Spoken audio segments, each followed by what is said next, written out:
কোনো তো শিক্ষিত সমাজ নয়, চেষ্টা থাকলে মধ্যবিত্তি শ্রমিক থেকে যারা আছে তারাই এই উদ্যোগটা নিয়েছে। প্রতিদিন রাস্তায় এভাবেই পানি ছিটিয়ে দিচ্ছে। ধন্যবাদ এদেরকে।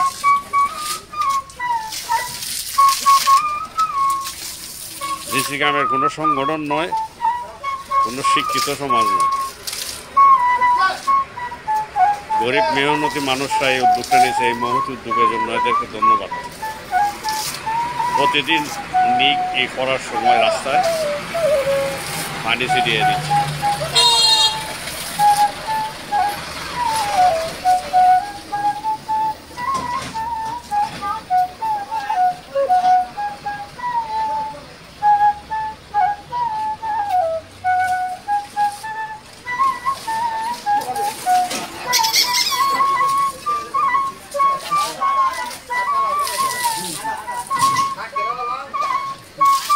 নিজ উদ্যোগে কোনো পারিশ্রমিক ছাড়া প্রতিদিন এভাবেই পানি ছিটিয়ে দিচ্ছে রাস্তার মাঝে এই 3 যুবক। ধন্যবাদ ওদেরকে। Thank you.